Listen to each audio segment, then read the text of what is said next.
It's Gorman in the morning with Fletcher and Ryder. Now, 92 KQRS. Gorman in the morning. Minnesota's 92 KQRS. Good Thursday morning. It's January the 22nd. Listen up. Bert Kreisher is on the show today in the 8 o'clock hour. Ooh. We're giving away tickets to Gorman in the Morning Goes to the Movies. We're going to see Fargo a week from tomorrow. We're going to give away tickets a couple times. A couple times during the show, you're going to have a chance to know it or blow it for tickets. We're having a good time. At least that's the plan.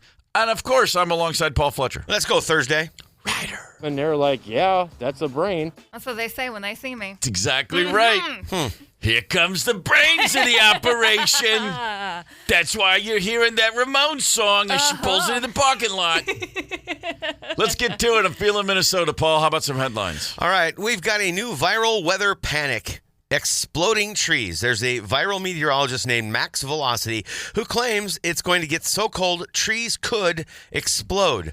This is crazy! 6 different people texted me the screenshot of that announcement yesterday. 6, none of them in this area, from all over the world. Yes. Oh my God. Seriously, I was like, what? Seriously, how does this go viral? How does this become a thing? Yeah. Well, what you're talking about got shared 15,000 times. Even Quick Trip shared it. And so now we have worries of exploding trees. However, a DNR expert said, quote, "This isn't a concern in Minnesota. Our trees are adapted to our weather, including below zero temps." Another meteorologist said, if this was anything other than super isolated, Canada would not have trees. Very true. I mean, you fly in a palm tree, plant it, get out of the way, that sucker might explode. They're not used to it. Ooh, let's try But that. the trees we have, That wouldn't sounds it be like a fun? science experiment. It would be. Basically, like our buddy Matt Surwey kind of explained it, essentially the sap inside freezes, expands, and you might hear a cracking here and there, or a branch may fall off. Sure. But exploding trees is largely insane. That sounds. It sounds extra loud in the winter, though. Those It does, cracks yeah, and for like sure. we have random booms and all Sure. that sort of thing. So Oh, Matt yeah. will probably explain it better tomorrow. For sure. A Canadian man is under arrest and accused of pulling off a years-long scheme in which he posed as an airline pilot and a flight attendant to score hundreds of free flights. Authorities say 33-year-old Dallas Pockernick, a former Air Canada flight attendant, used fake employee IDs to book seats normally reserved for pilots and flight attendants. In some cases, they say he even asked to ride in the cockpit's extra jump seat, typically used by off-duty pilots. He pleaded not guilty this week, remains in custody. Prosecutors say the scheme lasted 4 years. If convicted, he faces up to 20 years in prison. Okay, 4 years and what do you say, dozens of flights. The not guilty plea is hilarious. I mean, what's your excuse going to be? You are not an employee. You have a fake ID. You're caught. I'm curious. What were you doing? Okay, you take a flight somewhere, and then you spend a few days. What are you actually doing during that downtime? Are you just sitting around wondering if today's the day you get caught, or are you actually having fun? I mean, I would think he'd be out having fun, making the most of it. I hope so. Yeah. Does he look at all like Leonardo DiCaprio? Not really sure, but it sounds like a familiar story, right? Yeah. I mean, most men from Canada don't look like Leonardo That's a very good point. DiCaprio. That's a very good point. Shots Throw that fired at out Canada. there. I'm picturing a cross between like Bruce McCullough and like the Canucks mascot. It's just somewhere in the middle. Okay. Maybe really great skin, but a wooden tooth. Could be. Sphere Entertainment, in partnership with the state of Maryland and others, announced plans to develop a new Sphere at National Harbor. The proposed venue would seat 6,000 people and feature all the immersive technology that there is in Vegas. National Harbor is It's where? I believe Maryland. State of Maryland, yeah. Oh, the Okay. Baltimore. Harbor. What, a sphere there? I'll say this: the rendering I looked at looked pretty cool. My whole thing with all of this is I kind of just thought this was going to be a Vegas thing. The idea of these popping up in various parts of the country, I love that idea. No, I've heard about them coming. Like London was looking at one, and this is mind-blowing. Baltimore. Listen, as a Maryland, as a kid who grew up just outside of Baltimore and still has family there and spends a lot of time there. Okay, no, sorry, it's not Baltimore. It's Prince George County in Maryland. It's right near D.C. Still, again, okay. huh? Yeah, It's DC. there's already too much traffic. Ugh. Oh, really? Okay. So you're saying bad spot? I'm just saying, I guess they know what they're doing. Those guys know how to make money in a way that I could only imagine, so they probably know exactly what they're doing. But to me, it's just like, really? There? Come on, guys.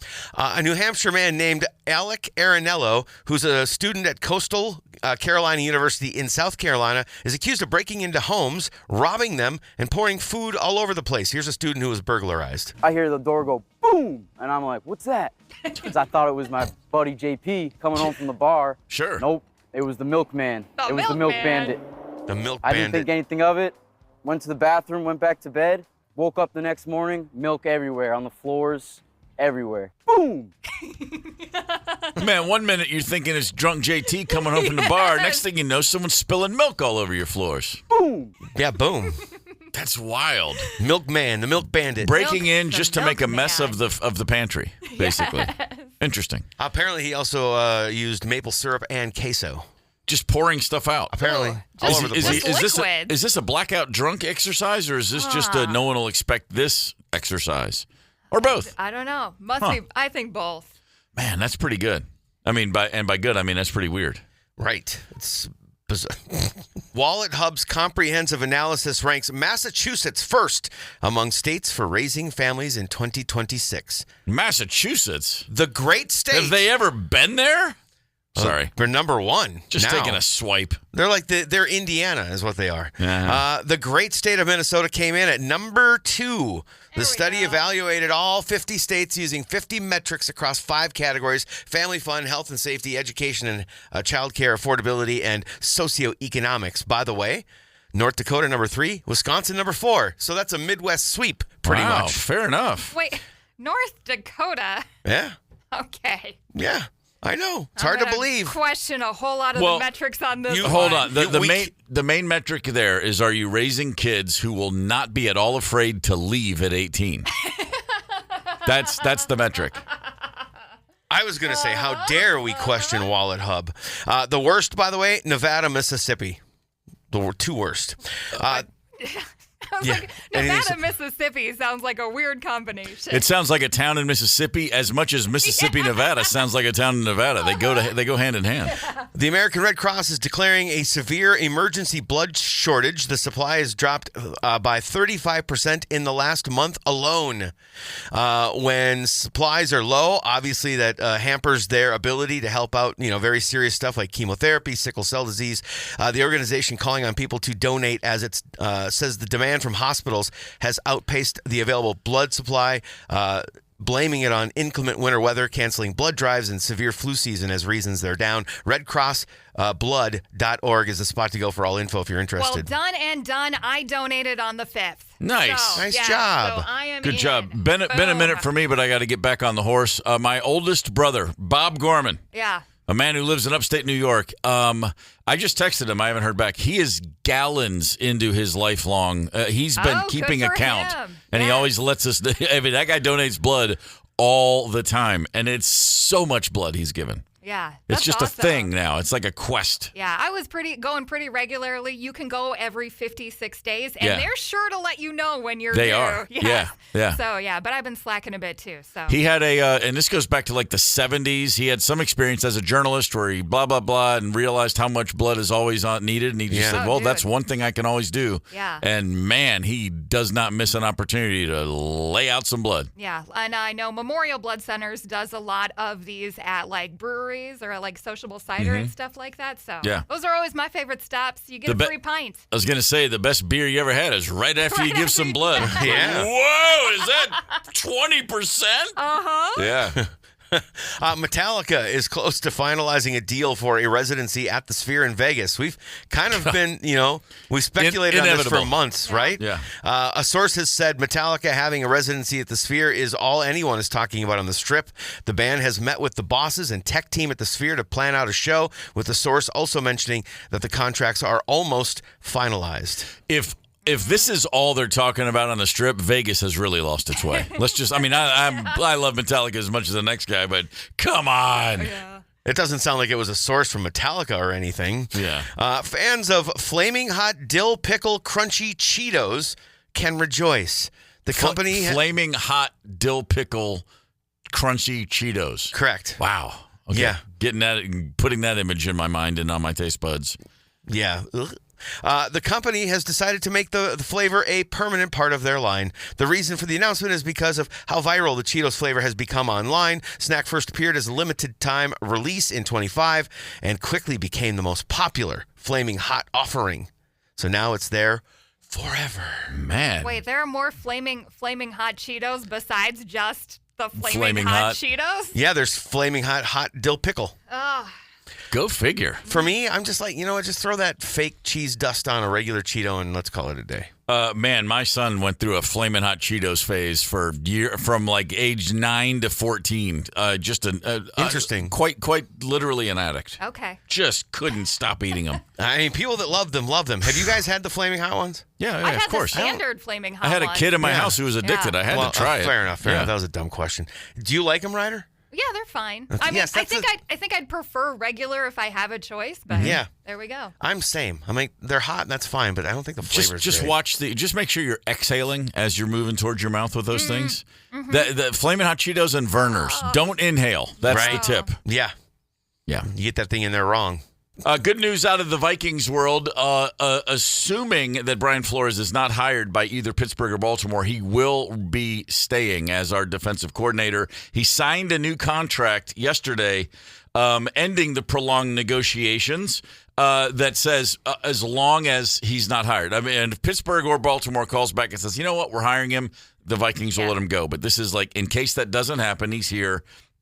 And as much as I would, I always wish the best for Brian Flores. Give us one more year here, Chief. Let's go. Sure. I'm happy with how it's going. The Minnesota Frost came back home last night, a 3-game homestand, and they lost to the Montreal Victoire. An overtime goal from Marie-Philippe Poulin, right out of Central Casting. We need a Quebecois villainous woman. I know someone named Marie-Philippe Poulin who will fit that role perfectly.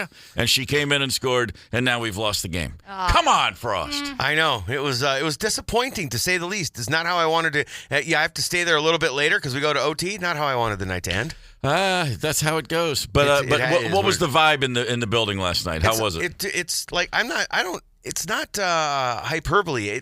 It's truly phenomenal every single game. They come up with their own. It's almost like European soccer. They come up with their own chants. They sing along with a bunch of songs that you don't get from normal sports crowds. Okay. It's a really, really great vibe at Frost games for sure. Fair enough. I have not been, and I have every intention of getting to a game, so I look forward to that. If you are a Minnesota Timberwolves season ticket holder, go ahead and put your eyeballs back in your head as they announce the new pricing for tickets next year. Oh. Hey now, up between 25 and 37%. Oh. That's not a small jump. Jeez. Now, granted, these have been among the cheapest tickets in the league for years. Because for years, this team has sucked. Yeah. Now, since we got the Ant-Man, things have been turning around a little bit, and they are on the way back up. Right. You've got a giant price increase, and you're still in the Target Center, which for fans who go to other NBA arenas that are less than 30 years old, you're like, oh man. It's tough, but also keeping up with the realities. I mean, you've got a team that's in the Western Conference Finals 2 years in a row. You've got big contracts. If you want to retain some sense of excellence, it's gonna pay. It's gonna cost you. Yeah. Right. That's how that goes. Okay. Oh, little Canada. Little Canada's so cute. I just want to pinch their cheeks. You sounded Come here, little Canada. just now. You sounded just like Frankie Torres, who sang the anthems last night. Frankie and I Yeah. go way back. Yeah. Did you know that story? No, Oh, who's this? Frankie Torres. Oh yeah, no, never heard of him. She sings. She sings the anthems for the Frost. She Oh. sang about Little Canada. Very last night. nice. Very nice. Little Canada, you're right. adorable. Gorman in the morning. Coming right back. 92 KQRS. Streaming from 92KQRS.com. Gorman in the morning is back. 92 KQRS. If you are sick and tired of the rising cost of cookies and want to make your own Oreos at home, I have great news for you. Okay. There is a viral video explaining exactly how you can do that. You know, the Oreos, I mean, come on, man. When's the last time you twisted one open? They're pretty freaking great. Do you dunk them, or do you twist them open and eat the white stuff? And then, how do you do it? How do you eat an Oreo, Ryder? I twist it open, then I dunk it if I have milk handy, Nice. and then I eat one side. I Oh, usually really? eat the non-cream side first. I like that. It's called delayed gratification, you guys. Oh man, that's that agrarian mindset you have. Yeah, that's such an Plant old. the seeds, water them, and then comes the bounty. Yeah, that's such an old thought. That What's your process? I generally take the cookie out of the wrapper and then I put it in my mouth and take a bite. Really? Yeah, I gave up. I gave up on the twisting. I dunk the whole thing in and put the whole thing in my mouth. Oh, Okay. Yeah. And by the way, the idea of, and I don't drink milk because I grew up in a house where that's all we drank, and one day my body said that's enough. Nope. Yeah. But if I have an Oreo, you're damn straight I'm going to have some milk with it. But anyway, if you want to make your own Oreos, to the rescue comes our viral hero. We're going to need glyphosate. Then we're going to take this guaiacol and run it through glyoxylic acid, just like that, artificial vanilla flavor. We're going to crush some soybeans, wash the mash with hexane, a petroleum-derived solvent, heat it with a splash of water, and skim off the gummy middle layer. We're going to filter, refine, deodorize, and bleach, and we just made soybean oil. Soybean oil. wow. Wow. So Yeah. that's We're not even to a whole Oreo yet. No, I mean, is there more? Then we're going to add sugar, palm oil, soy lecithin, artificial vanilla flavor, and high fructose corn syrup, fluff it up, and we just made our Oreo.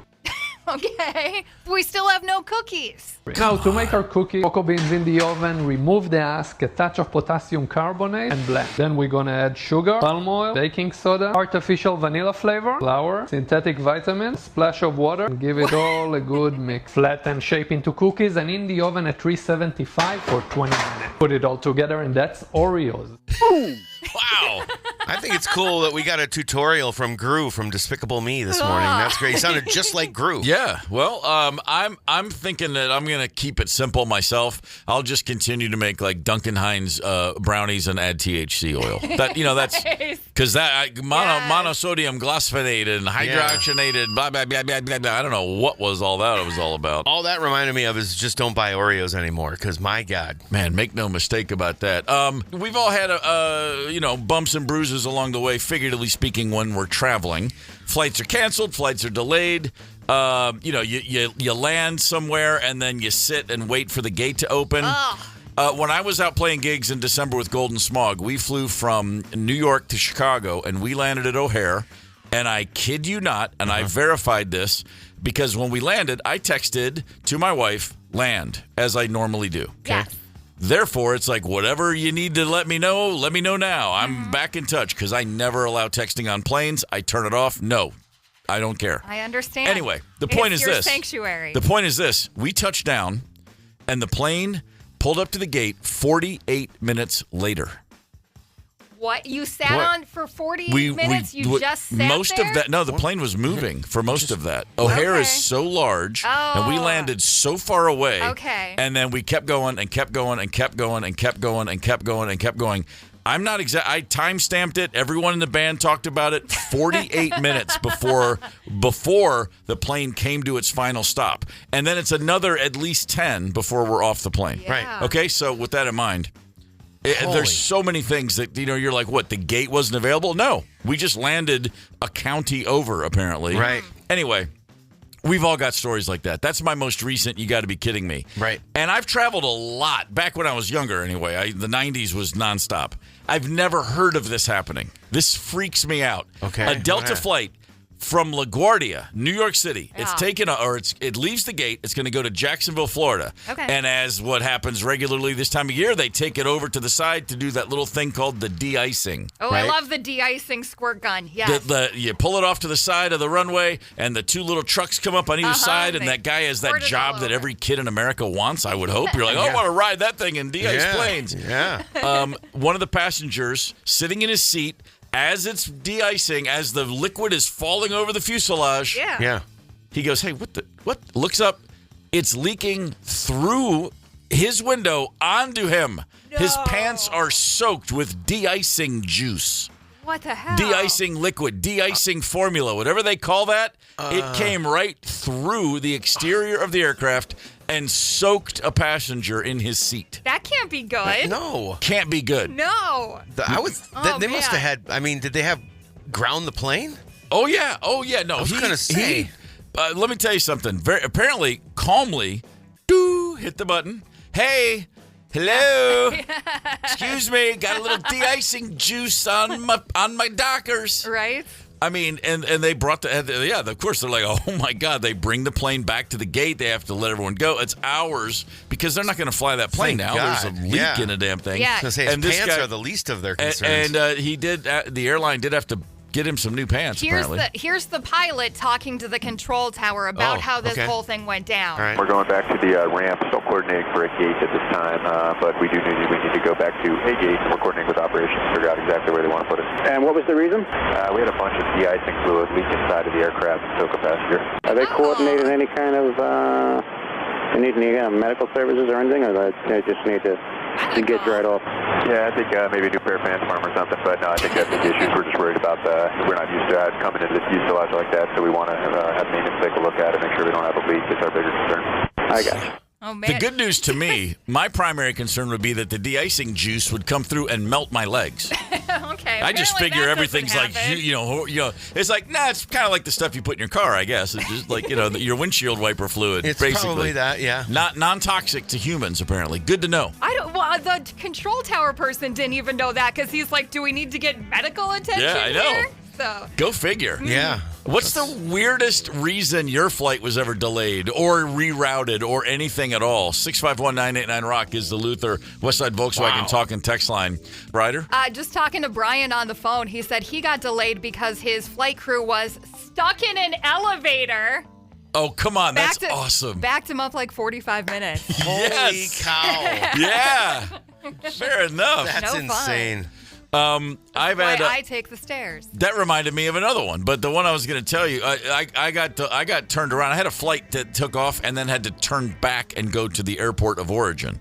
That only happened to me one time, and it was which I had nothing to do with. There was the plane, something went weird. Plane took off, and this was on its way to New York City from Nashville, probably almost 20 years ago. Plane took off, got 30 minutes into the flight, and the pilot came on and announced they were going back to Nashville to deal with something. Everything was fine, but there was a problem, and they thought it best to get back on the ground soon. Okay. The problem I had wasn't that. The problem was I had gotten to the airport early. The departure was delayed. I ran into a buddy who was also flying out, and we sat at the bar and had a few pops. Oh, boy. Sure. And so I thought, that's okay. It's a 7 p.m. flight. You know what I'm going to do? I'll get on the plane. I'll fall asleep before takeoff like I always do anyway. Yeah. Now with even extra motivation, having had a few pops, as I said, and I'll wake up in New York, ready to go. Yeah. And I did. a great plan. I was Really asleep good plan. before takeoff, and I woke up as we landed, and I was like, oh, that worked out perfectly. I was so excited. And then I looked out the window, and I was like, where are we? We had gone back to Nashville. I thought we were in New York. It was a couple minutes of taxiing, and I was like, wait, hold on.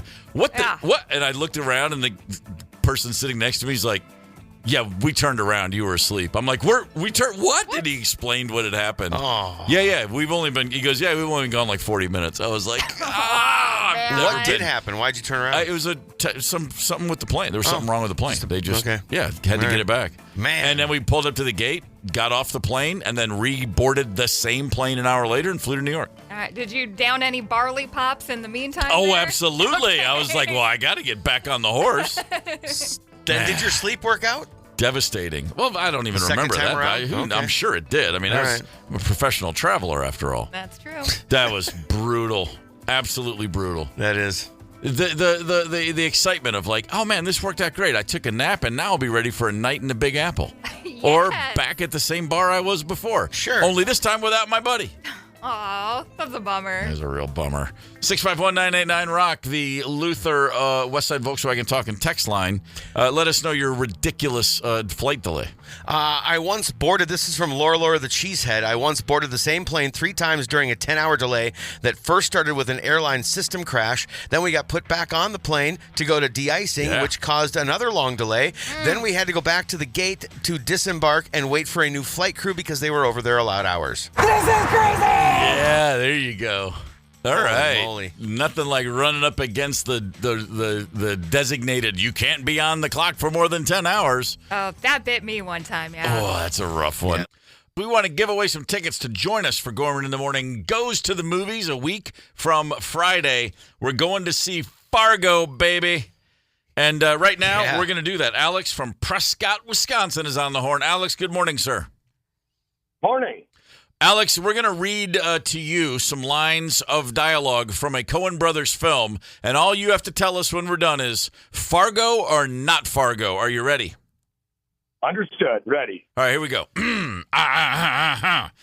Screen test. Yeah. Part 1. Lights, camera, action. Well, so I'm tending bar there at Eckland and Sedlin's last Tuesday, and this little guy's drinking, and he says, so where can a guy find some action?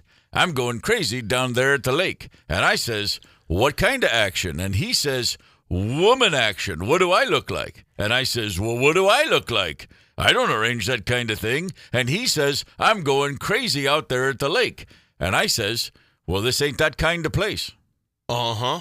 So he says, so I get it. So you think I'm some kind of jerk for asking. Only he don't use the word jerk. I understand. And then he calls me a jerk and says the last guy who thought he was a jerk was dead now. So I don't say nothing. And he says, well, what do you think about that? So I says, well, that don't sound like too good a deal for him then. You got that right. All right. Alex, Fargo or not Fargo? I'm going to say that sounds like Fargo. It sure does, brother. Well nice done. work. So I'm tending bar down there at Eckland and Swedlin's last Tuesday, and this little guy's drinking, and he says, so where can a guy find some action? I'm going crazy out there at the lake. And I says, what kind of action? And he says, woman action. What do I look like? And I says, well, what do I look like? I don't arrange that kind of thing. And he says, but I'm going crazy out there at the lake. And I says, yeah, but this ain't that kind of place. Uh-huh. He says, oh, so I get it. So you think I'm some kind of jerk for asking, only you don't use the word jerk. I understand. Then he calls me a jerk, says last guy thought he's a jerk is dead now. So I don't say nothing.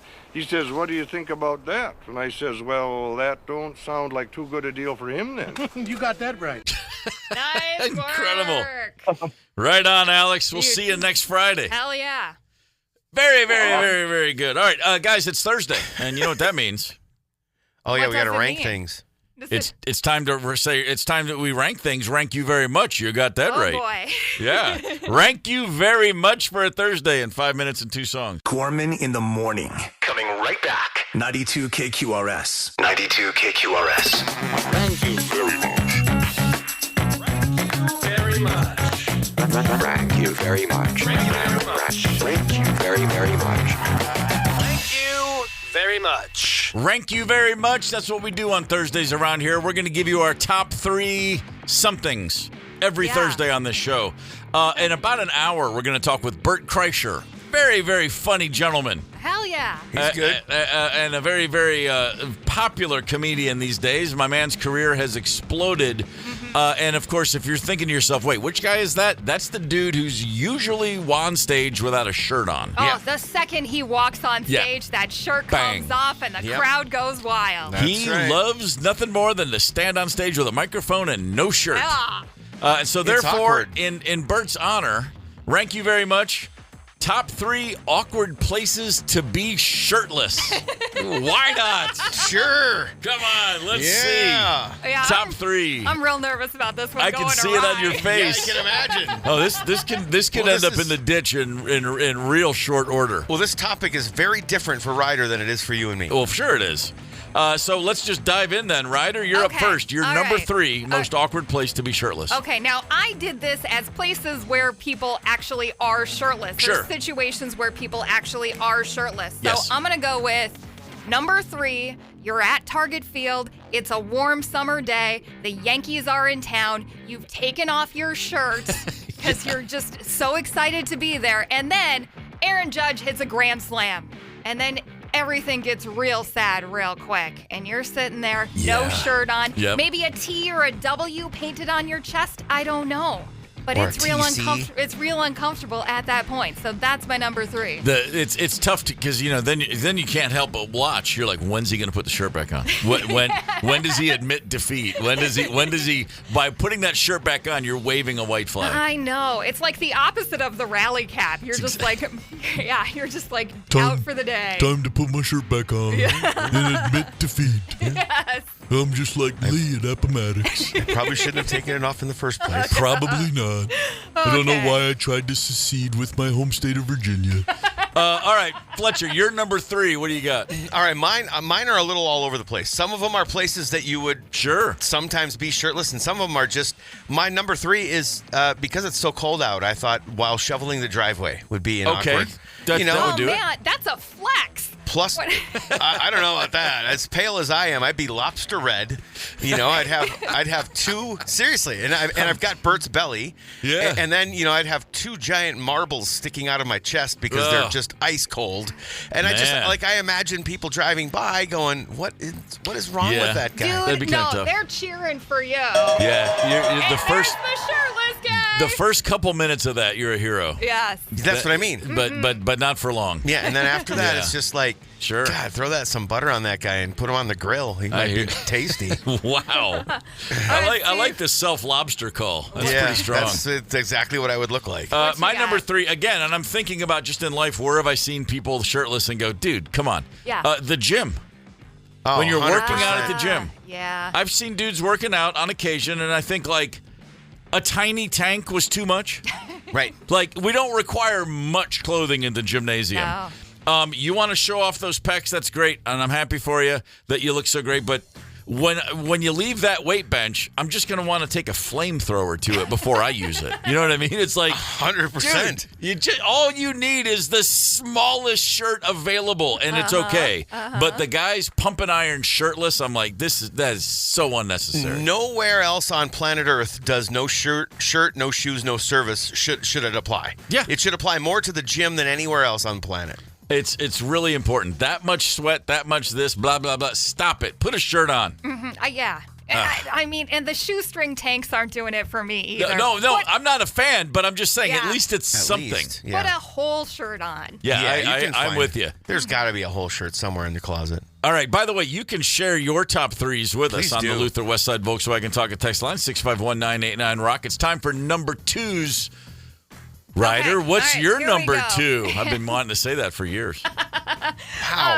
Okay, so Memorial Day, we're all really excited to get outside and do a cookout, but sometimes it's not quite summer weather yet. But still, you have the shirt off because you're just so determined that summer starts today, and it's only like 62 degrees. Yeah, that's a good one. Cloudy and overcast. Maybe a little drizzle in the air. I've been impressed in Minneapolis in the spring. There's that day in March when it hits 60, and the number of people, shorts maybe not sandals. shirtless, but the shorts come out. I'm like, really? Yeah. You know we're going to get snow again in April, right? But, man, they're like, I've been waiting. I've been short. I've not been shirtless. I've been short-sleeved in 45-degree weather before because it felt so good. It's incredible. But, the other thing, too, about the overcast and the rain in shirtless on Memorial Day celebration is, you've got the American flag painted on you, too, and it's starting to drip down your body. It's just like... I like that. It's running. Yeah. I like the dude at the cookout shirtless. Like, dude, and someone's like, dude, I'm wearing a hoodie. What are you doing? All right, Fletcher, you're number 2. All right, this isn't a typical spot where you're shirtless, but this has happened. Yes. When you answer the door for delivery. Oh, okay. And you have no shirt on. Right. You might be telling the delivery person something else other than what you really are trying to say, which is just, I'm lazy and comfortable in my own home. They might look at it as something completely different. And okay. So, that's when you're sitting there shirtless answering the door, pick up your pizza or your DoorDash delivery. If I knock on your door and anyone comes to the door shirtless, not knowing that it's me at the door, I'm assuming that they're dealing with something. I'm assuming there's a crisis. Yeah. That's me. Okay. It never would occur to me they're like trying to, hey, Steve, check this out. Quick question on dudes being shirtless at home. You don't have one like nearby just in case someone rings the door? Right. That's what I'm saying. Like if you're sitting on the couch watching TV, there isn't a shirt like on the chair somewhere just in case that you need it? Look, between my pale skin, my odd hair that's in places it shouldn't be and it's places that it should be, it's not there. Right. And or the fact that I've got a Bert Kreischer body, I'm very rarely naked ever. Yeah. I'm not even comfortable naked around myself. Okay. So, this isn't me. I'm just saying that would be incredibly awkward. Got it. If somebody answered the door without a shirt on. You just, have one around the end of the couch, like Ryder said. Throw it on when somebody comes to the door, for the love of God. I dig it. I dig it. Steve, what do you got my for number 2? 2, again, from personal experience. Now this goes back to specifically the Western Kentucky State Fair, but I would imagine this has been repeated at many a fair, which is this. No shortage of dudes just walking around the grandstand without their shirt on. Middle of the summer. Yeah. They're throwing darts at balloons. They're swinging the sledgehammer to see the test of strength. They're trying to hit a free throw for a teddy bear. They're riding the Himalaya, the double Ferris wheel. They got their future baby mama on their arm. The wind drift is just coming out of their pores. It's like, dude, put a shirt on, for God's sakes. You're going to need some of that cotton candy stuck to you. Nah, I love seeing dudes shirtless at the Minnesota State Fair. It's a great opportunity to sell them a T-shirt from 92 KQRS. There's that, too. Yes. All I think is, like, you are like a walking Mayo Clinic glandular disorder TV commercial. Like, just the sweat coming out of you. Put a shirt on. You're out in public at the fair. Ooh. And then when you see them get off a ride, that's when it really gets me. I'm like, oh, come on, man. When they go in the butterfly house. Oh, the even butterflies worse. are on them. See, I'm picturing Minnesota State Fair. Guy's got his shirt tucked in his waistband. He's got a portable personal fan in one hand and cheese curds in the other, and he's walking around the State Fair. Yeah, nobody needs to see that. No one needs to see that. We got our number ones to get to. You can share yours, 651-989-ROCK. That's the Luther Westside Volkswagen Talk and Text line. Rank you very much. It's time for our number ones. We have gotten a few submissions on the Luther Westside Volkswagen Talk and Text line. Give me one, Paul. Big Lake Nate says number 3, family reunion. Number 2, church. Number 1, funeral. Okay, so the topic is places that'd be uncomfortable or awkward to not have a shirt on. Yeah. No shirt. What, is it awkward? A funeral? That's impressive. Uh-huh. Steven says number 3, a bat mitzvah. Number 2, Kohl's. I don't know why specifically Kohl's, but and number 1, a Right Said Fred concert. Okay. But you're too sexy for your shirt at a Right Said Fred concert. There you go. So I like it. Yeah, those guys are always wearing mesh tanks, so you know. Makes perfect sense. It's time for our number ones. Ryder, what do you got? Okay, so you're at a metal show or something where there's going to be some kind of mosh pit and you're going really hard and you've whipped off your shirt and the crowd is going crazy, but then suddenly the band slows it down for the ballad. And it's time to all link arms. Yep. And that's when it is awkward to not have your shirt on. Yeah. Wow. Yeah. I get it. It's why I stay away from mosh pits. The peer pressure to remove that shirt is just too much. I'm not happy about it. Number 1, Paul. This one is firsthand experience for me. I was at Bert Kreischer's last show. Okay. At a Bert Kreischer show is an awkward place to be shirtless. That's his bit. Not yours. Oh, you don't really? need to be walking around in the crowd that's a good point. without a freaking shirt on. And were people doing that? There were a few, yeah. Wow. Not a ton, but, you know, you can picture the dude doing that. I mean, if you go see Kiss, you're going to see people dressed like Kiss. Oh, hell yeah. But it never occurred to me they'd do that for Kreischer and go topless. Wow. The Bert Kreischer costume is so much easier. It is easier. It doesn't take a lot of effort. My number 1, and again, maybe this is just a thing growing up in Kentucky, and there's some weird moonshine-fueled honor code down there. Okay. But during a bar fight, anytime you see people square off and one of them takes their shirt off, they do, don't they? I'm always like, why? Yeah. What are you doing? Every high school fight, every party I was ever at, and 2 dudes would decide, at least one of them, often both of them, would go, oh, it's on, and they step away and remove their shirt. Is that a What's primal the advantage? Is there some? It gives the guy less to grab or something. Yeah, probably. Is it let me tell you primal something. reaction, maybe? I feel like any layer is a good thing. If you shove me in a bar, I'm reaching for my parka. I'm looking for as much cover and padding as I can possibly get before we throw down. Right? Put the shirt on if you're going to fight. Fight like a man. Put your shirt. It's not your shirt on. If you're going to put on boxing gloves, okay. Short of that, keep your shirt on. No one wants to see that. Yeah, that's correct. The show Free Bert hits Netflix today, starring Bert Kreischer, a man often referred to as the Dave Matthews of comedy. Or maybe I'm just making that up. Bert Kreischer is joining us right now on the horn. Bert, good morning, sir. By the way, I'll take that as a huge compliment. Obviously, you know, Steve, I was a big Dave fan. Look, I grew up in the 90s, but I was in college in the 90s. But I saw him live at, I was doing some festival, and they're like, yo, Dave's playing on the main stage. And I was like, oh, I'm going to catch Dave. I haven't seen him in 20 years. Uh-huh. He looks fantastic. His energy levels are through the roof. And we both played Forest Hills, the tennis center, and he left me a bottle of whiskey and signed it. And he was like, I heard you like to drink. That's fantastic. So here's my question. When you get a signed bottle from Dave Matthews, do you drink it or do you leave it sealed forever? So, listen, you'll appreciate this, Steve. I had a young band on my podcast, and they're a punk band, Strawberry Fuzz, and they said they're the biggest fans of Dave Matthews. That's one of their biggest inspirations. So I was like, look, Dave Matthews was in a band. You were in a band. I'm an artist. We all understand the fragility of the fragility of art and what it would mean. And Dave Matthews didn't give me that bottle for me to hold on and sit on a counter forever. That's right. He gave it to me to drink with this punk band. So I opened the bottle and I said, guys, let's drink Dave Matthews' bottle of whiskey. And they were like, shut up. I was like, that's what it was meant for. He gave, and by the way, I gave the Chainsmokers mushrooms. I haven't heard anything from them. Oh, man. Right. I appreciate you. Hey, you were trying. You were setting them on the right path. Maybe they're still on that path. Maybe, I like the effort, man. Thank you. The Chainsmokers and mushrooms sound.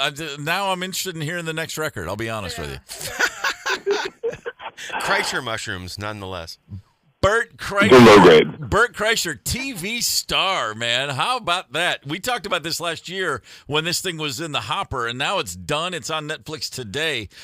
First things first, the trailer, you in a pink pullover is not what I expected to see this morning. Oh, it is a real Prometheus story. I don't even know what that means. It is a transformation story of look, I'm trying to use big words like I read. It is, it's everything's derived from my real life. The very opening scene's derived off a corporate gig I had to do in Vail, Colorado. The very scene in the first episode with T-Pain and Pac-Man is based off of me going on Conan and telling the world about Isla's first period. Right. It's like I was an irreverent parent. I was sometimes blind to the effects I had on other people, more thinking of, trying to get to the next place, to the next spot. And then when I try to right the boat, I overcompensate like I have always done. Like I'm the kind of guy when they go, she cut back on alcohol. I go, that does what I'm getting on testosterone. Like I am never good at just a middle fix. Sure. And so, I end up in a suit and tie by the last episode. That's fantastic. Okay, so Bert, the show's based on a lot of real life events. You're playing an outsized version of yourself, which is a kind of a funny thing to even imagine saying that in reality. An outsized version of you is you. But that said, was it tricky to play essentially yourself? I mean, is it as easy as one might think? Because I when you're on a set and there's cameras and there's a director and there's multiple takes, acting, even if you're acting like yourself, is not exactly the easiest thing in the world.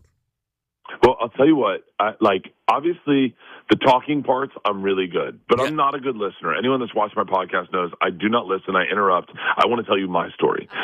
And in the second episode is probably the most pivotal scene of the whole series. It kind of kicks off the series in that direction. And it's a listening scene. And I'm not a listener. And so as we're doing the scene, I'm hearing my wife in Video Village cackling at my acting. Your actual wife, your real life wife. My real wife. She's an executive producer. So I go over to Video Village at the end, insecure, go, what did I do wrong? And she goes, honey, watching you listen is like watching a bear roller skate. I understand what's trying to happen, but it's hysterical. She goes, your listening in this show is funnier than you're talking.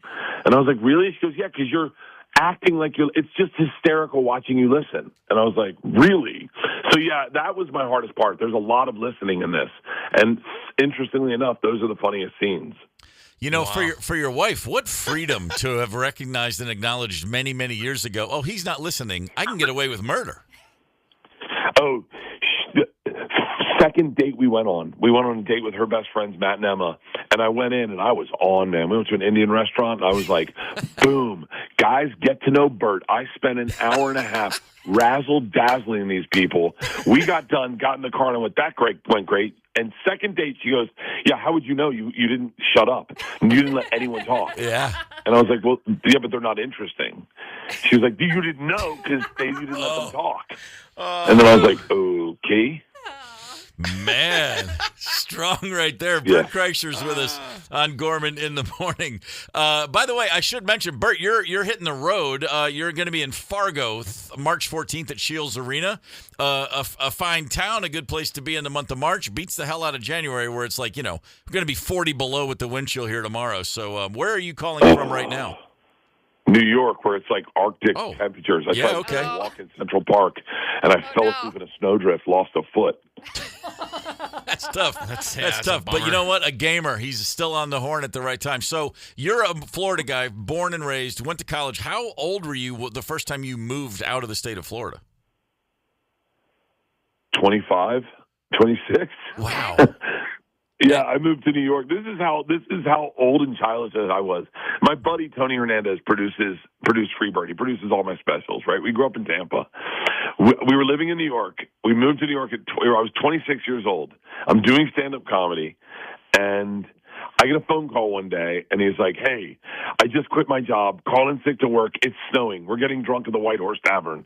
And I looked outside, and it was snowing, and I put on snow gear, and me and my buddy went playing in the snow for the entire day, 2 Tampa kids playing in the snow. We walked all the way up to Central Park, bar hopping bar to bar, getting wasted in the snow. We had never been in snow before.